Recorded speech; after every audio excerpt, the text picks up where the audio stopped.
നേരത്തെ എണീറ്റാറ് നല്ല ഉറക്കം വരുന്നുണ്ട് കേട്ടോ.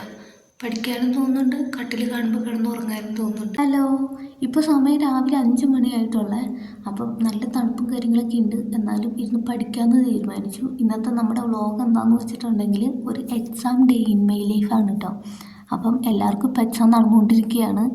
ഞാൻ എന്താ ചെയ്യുന്നതെന്ന് വെച്ചിട്ടുണ്ടെങ്കിൽ ഫസ്റ്റ് ഇയർ MSc പഠിച്ചുകൊണ്ടിരിക്കുക. ഫസ്റ്റ് ഇയർ BSc നഴ്സിംഗ് കഴിഞ്ഞു. ഇപ്പോൾ MScക്ക് ചേർന്ന് പഠിച്ചുകൊണ്ടിരിക്കുകയാണ് കേട്ടോ. OBG ആണ് കേട്ടോ ഞാൻ സബ്ജക്റ്റ് എടുത്തിരിക്കുന്നത്. അപ്പം ഇന്നത്തെ എൻ്റെ ഒരു ദിവസം കണ്ടിട്ട് വരാം. ഞാൻ രാവിലെ എഴുന്നേറ്റ ഫസ്റ്റ് ചെയ്യുന്ന കാര്യം ഇതാണ്. എൻ്റെ ബെഡൊക്കെ ഒന്ന് വിരിച്ച് പുതപ്പൊക്കെ ഒന്ന് മടക്കി വെക്കും. പിന്നെ ഞാൻ എല്ലാ ദിവസവും രാത്രിക്ക് രാവിലെ മെഡിറ്റേഷൻ ചെയ്യും കേട്ടോ. മെഡിറ്റേഷൻ ചെയ്യുന്നത് കൊണ്ട് നമ്മുടെ മൈൻഡും ബോഡിയും ഫ്രഷ് ആക്കി വെക്കാനും നമ്മുടെ സ്ട്രെസ് ലെവൽ കുറയ്ക്കാനും കോൺസെൻട്രേഷൻ കൂട്ടാനും ഒക്കെ നമ്മളെ ഒരുപാട് ഹെൽപ്പ് ചെയ്യുന്നതാണ് കേട്ടോ മെഡിറ്റേഷൻ. പിന്നെ അവിടെ നിന്ന് കുറച്ച് നേരം പ്രാർത്ഥിച്ചിട്ടൊക്കെയാണ് കേട്ടോ ഞാൻ എഴുന്നേറ്റേ. പിന്നെ കുറച്ച് നേരം പഠിക്കാമെന്ന് തീരുമാനിച്ചു. കുറേ നേരം ഞാൻ നടന്നു പഠിച്ചു, ഇരുന്ന് പഠിച്ചു, കുറേ നേരം പഠിച്ചു കേട്ടോ. നേരത്തെ എണീറ്റാറ് നല്ല ഉറക്കം വരുന്നുണ്ട് കേട്ടോ.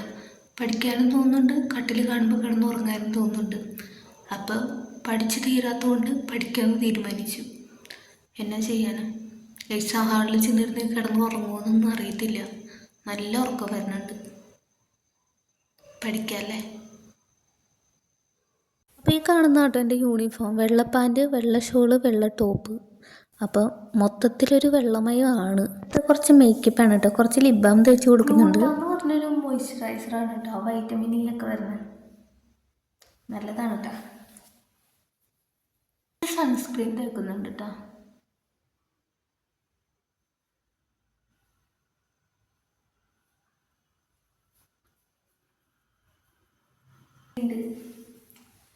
അപ്പം എൻ്റെ മേക്കപ്പ് ഒക്കെ കഴിഞ്ഞിട്ട് ഇത്രേ ഉള്ളൂ. അപ്പോൾ എല്ലാ പരിപാടിയും കഴിഞ്ഞു. നമുക്ക് എക്സാമിന് പോയിട്ട് വരാം. എന്താകുമെന്നൊന്നും അറിയത്തില്ല, നല്ല ടെൻഷനുണ്ട്.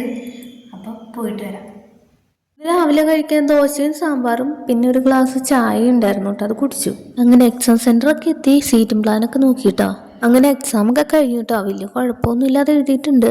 പിന്നെ ഞങ്ങൾ പോയത് ഇവിടുത്തെ സ്റ്റുഡിയോയിലേക്കാണ്. എനിക്ക് പ്രത്യേകിച്ചൊന്നും വാങ്ങാനൊന്നുമില്ലായിരുന്നു.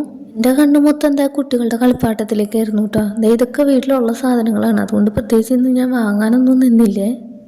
റൂമിലെത്തിയപ്പോൾ 2 മണി കഴിഞ്ഞായിരുന്നു കേട്ടോ. ഇന്ന് കഴിക്കാൻ സാമ്പാറും ക്യാബേജും പപ്പടും ഒക്കെ.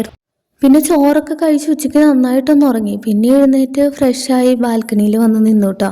ഇവിടെ ഇങ്ങനെ നിൽക്കുമ്പോഴാണ് കേട്ടോ കുറേ കാര്യങ്ങൾ മനസ്സിൽ കൂടെ പോകുന്നത്. ജീവിതത്തിൽ എങ്ങനെയാകണമെന്നും എങ്ങനെ രക്ഷപ്പെടണമെന്നും ഞാനിപ്പോൾ ചിന്തിക്കുന്ന ഈ ഒരു സമയം എൻ്റെ ലൈഫ് എങ്ങനെയാണെന്നും കുറച്ച് വർഷങ്ങളൊക്കെ കൂടെ കഴിഞ്ഞിട്ടുണ്ടെങ്കിൽ ഞാൻ എങ്ങനെ ആക്കി മാറ്റണം എന്നൊക്കെ ഇങ്ങനെ നിൽക്കുമ്പോൾ കുറേ സ്വപ്നങ്ങൾ കാണും കേട്ടോ ഞാൻ. അപ്പോൾ സ്വപ്നങ്ങൾ വെറുതെ കാണുകയല്ല, അതിലേക്കൊന്ന് എത്താൻ വേണ്ടിയിട്ട് ഞാൻ എന്നെ കൊണ്ട് പറ്റുന്ന പോലെ ഇപ്പോൾ കുറേ നന്നായിട്ട് എഫേർട്ട് ഇടുന്നുണ്ട് കേട്ടോ. ഇപ്പോൾ ഓരോ ദിവസം കൂടുന്തോറും എൻ്റെ ഡ്രീമിലേക്കുള്ള അകലം കുറഞ്ഞു വരുന്നതായിട്ട് ഫീൽ ചെയ്യുന്നുണ്ട്. ഞാൻ ഓരോ ദിവസവും എന്നെ തന്നെ മോട്ടിവേറ്റ് ചെയ്തുകൊണ്ടിരിക്കുകയാണ് കേട്ടോ. ഇപ്പം ഞാൻ എൻ്റെ സമയത്തിന് നല്ല വില കൊടുക്കുന്നുണ്ട്. കിട്ടുന്ന സമയമൊക്കെ വെറുതെ കളയാതെ ഞാൻ പ്രൊഡക്റ്റീവ് ആകാനും ഞാൻ ശ്രമിക്കാറുണ്ട് കേട്ടോ. അപ്പോൾ ഞാൻ പറഞ്ഞ് എവിടേക്ക് എത്തി. ഇപ്പോൾ പറയാൻ വന്നത് എന്താണെന്ന് വെച്ചിട്ടുണ്ടെങ്കിൽ ഇന്നത്തെ എക്സാം കഴിഞ്ഞു. നാളെ ഒരു എക്സാം കൂടെ കഴിഞ്ഞാൽ പിന്നെ വീട്ടിലേക്ക് പോകാം കേട്ടോ. അപ്പോൾ ബസ് ടിക്കറ്റൊക്കെ ബുക്ക് ചെയ്തിട്ടുണ്ട്. നാളെ രാത്രി 8:45 അവിടെ വീട്ടിൽ എന്നെ കാത്തൊരാൾ ഇരിപ്പുണ്ടാവും. ആദ്യമായിട്ടായിട്ട് 2 ആഴ്ചയൊക്കെ കാണാണ്ടിരിക്കുന്ന കുട്ടീനെ. അപ്പോൾ നല്ല വിഷമമുണ്ട് കേട്ടോ. അപ്പം എല്ലാം നല്ലതല്ലേ നിർത്തിട്ട് ഒരു സമാധാനം.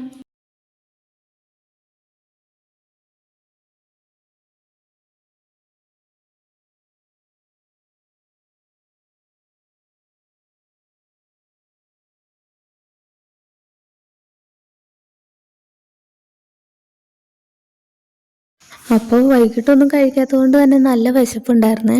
അപ്പോൾ സ്വിഗ്ഗിയിൽ നിന്ന് ഗോബി ഫ്രൈഡ് റൈസ് ഓർഡർ ചെയ്തു. അപ്പോൾ കഴിക്കണമെന്ന് ആഗ്രഹിച്ച സാധനം കേട്ടോ ഇത്. നല്ല വിശപ്പുണ്ടായിരുന്നു, അതുകൊണ്ടാണെന്നറിയില്ല, നല്ല ടേസ്റ്റും ആയിരുന്നു കേട്ടോ. അതുപോലെ തന്നെ നല്ല ക്വാണ്ടിറ്റിയും ഉണ്ടായിരുന്നു. 2 പേർക്ക് കഴിക്കാനുള്ളതുണ്ടായിരുന്നു കേട്ടോ. അപ്പോൾ ഫുഡൊക്കെ കഴിച്ചിട്ട് നാളത്തെ എക്സാമിനുള്ളതൊന്ന് പഠിക്കാനിരുന്നു കേട്ടോ. അപ്പോൾ ഇന്നത്തെ വീഡിയോ ഇത്രേ ഉള്ളൂ. ടാറ്റാ.